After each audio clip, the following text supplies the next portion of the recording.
حضرت موسیٰ علیہ السلام کو اللہ تعالیٰ نے حکم دیا کہ سمندر کی طرف جاؤ، وہاں 3 کشتیاں ڈوبنے والی ہیں۔ حضرت موسیٰ علیہ السلام فوری حکم الہی کی تعمیل کرتے ہوئے سمندر کی جانب چل دیے۔ ساحل پرسکون تھا۔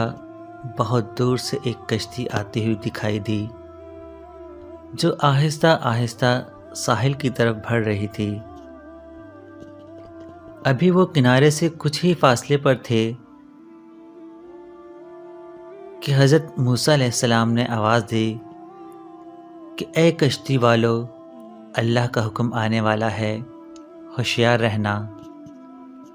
انہوں نے جواب دیا، آپ جانتے ہیں کہ اللہ کے حکم کو کوئی نہیں ٹال سکتا، ہم تو اس کے بندے ہیں جو حکم الہی کے پابند ہیں۔ کشتی والے ابھی یہ بات کہہ ہی رہے تھے کہ اچانک ایک موج اٹھی اور کشتی ڈولنے لگی۔ سوار اپنے آپ کو بچانے کی کوشش کرنے لگے۔ اتنے میں ایک اور زبردست موج آئی اور کشتی کو اپنے ساتھ بہا کر سمندر کی تہہ میں لے گئی۔ تھوڑی دیر میں ایک اور کشتی نظر آئی تو حضرت موسیٰ علیہ السلام نے انہیں بھی خبردار کیا اور کہا کہ ذرا محتاط ہو کر آنا۔ انہوں نے بھی پہلے والوں کی طرح جواب دیا کہ جو کچھ ہونا ہے ہو کر رہے گا، اور کشتی کو کنارے کی طرف لاتے رہے، یہاں تک کہ ساحل کے قریب آتے آتے یہ کشتی بھی ڈوب گئی۔ حضرت موسیٰ علیہ السلام اللہ کی حکمت کے بارے میں سوچوں میں محو تھے کہ انہوں نے ایک تیسری کشتی آتی دکھائی دی۔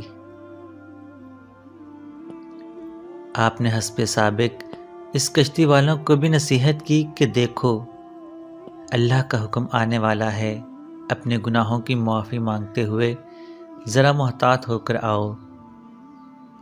انہوں نے جواب میں کہا، اے اللہ کے نبی علیہ السلام، جس طرح آپ سچے ہیں اسی طرح اللہ کا حکم بھی اٹل ہے، اسے کوئی نہیں بدل سکتا، لیکن اللہ کی رحمت بھی تو ہے، ہم اس کی رحمت سے کیوں مایوس ہوں؟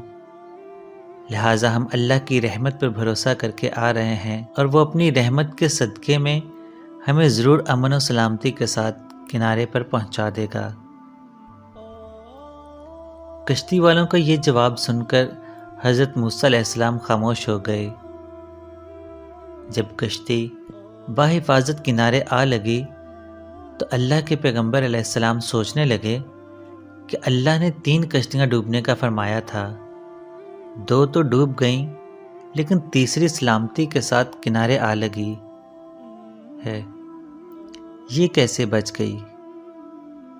ارشاد باری تعالیٰ ہوا کہ اے موسیٰ، آپ نے سنا نہیں کہ تیسری کشتی والوں نے کیا کہا؟